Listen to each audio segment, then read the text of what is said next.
Peoria man is facing felony animal cruelty charges. Police say 42-year-old Jeffrey Wright here, you're seeing still images from video. This video caught him abusing his girlfriend's dog by body slamming it and kicking it repeatedly.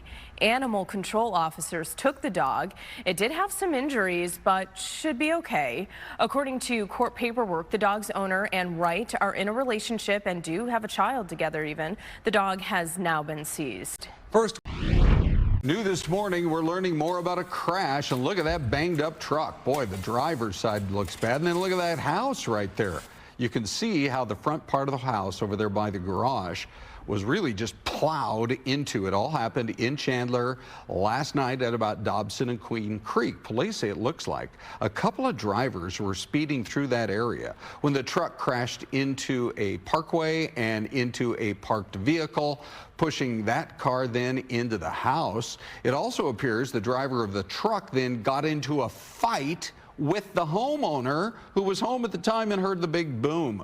So then there was this other driver with this second vehicle that was involved. We're told both drivers were arrested and will face numerous charges.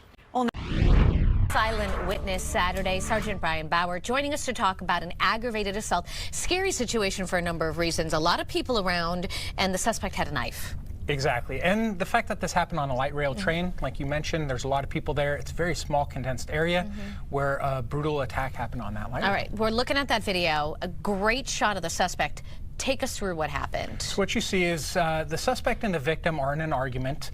Detectives were able to track back that the suspect got on the train around 19th Avenue and Camelback. So anybody in the area, 19th and Camelback, that recognizes these two individuals, please call silent witness. But it started as an argument, became more of a fight. The suspect took out a knife and began assaulting the victim, stabbing him multiple times. Wow. So in a situation like this, what happens to the victim? I mean, you can't just stop the light rail train, and this person needs medical attention. Well, it's good to understand that people that do ride the light rail train, there is a communication button on each of the cars that goes directly to the conductor of the train that will be able to prompt law enforcement reaction as well as stop the train wherever it needs to be, so that the cops aren't chasing the train down the road trying to find these people. It stops the train immediately. How's the victim doing? So the victim is in good condition. He is, all the injuries were non-life threatening. He does desire prosecution, and we want to try to close this case up by finding the people responsible. This happened recently, March 25th, and those cameras really did capture fantastic surveillance footage. We have two people we're looking at, though. Yes. So the suspect is the one that you see in the black sweatshirt, the Puma sweatshirt there holding the knife. He's our main suspect that detectives are looking for. The other individual is just a witness, a friend that we've seen throughout the cameras just hanging out with the suspect. So he's wanted for identification as a witness and try to find out what led up to the stabbing in the first place. One more time, where did they get on the train? Where was it headed? Just in case that people need to have their memory jogged. So the suspects entered the train at 19th Avenue and Camelback Road. They took the train eastbound towards Tempe. This stabbing, the actual altercation, took place closer to 24th Street in Jefferson, where the suspect was seen exiting the train and running away from the area. All right, 480 witness, you will remain anonymous. Yes. All right. 480 witness and 480 testigo. Okay. Also head online as well. We'll be right back. Mesa woman is paralyzed following a shooting at a Bosa Donuts where she worked, and police say a man came in and just opened fire. And we're learning that the suspect was just arrested, and Fox 10's Irene Snyder has more on what happened. The sound of at least 10 gunshots rang through this Mesa neighborhood early Sunday morning. Jeff Dumas has two rental properties located about a mile from the shooting, but he says it sounded like it was just next door. And it sounded so loud, and then when I checked the other cameras, it's a mile away from where it happened. It was the sound of several employees and a customer at Bosa Donuts being shot at.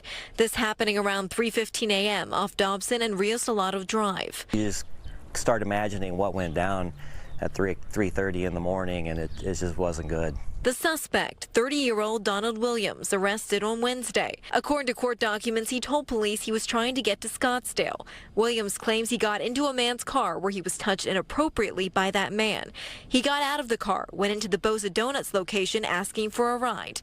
He was refused, then went back home, got a handgun, and returned to the Bosas, where he shot a female employee and a male customer. The employee, police say, was left paralyzed. Her family identifying her on a GoFundMe page as Aaliyah.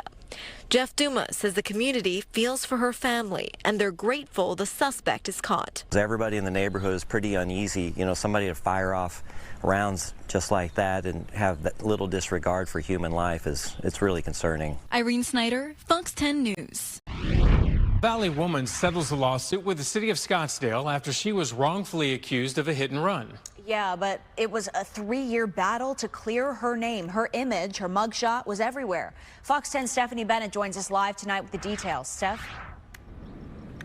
Brian and Christina, good evening. It's been a long battle for Yesenia Garcia, but she can now breathe a little bit easier knowing that truth really did prevail.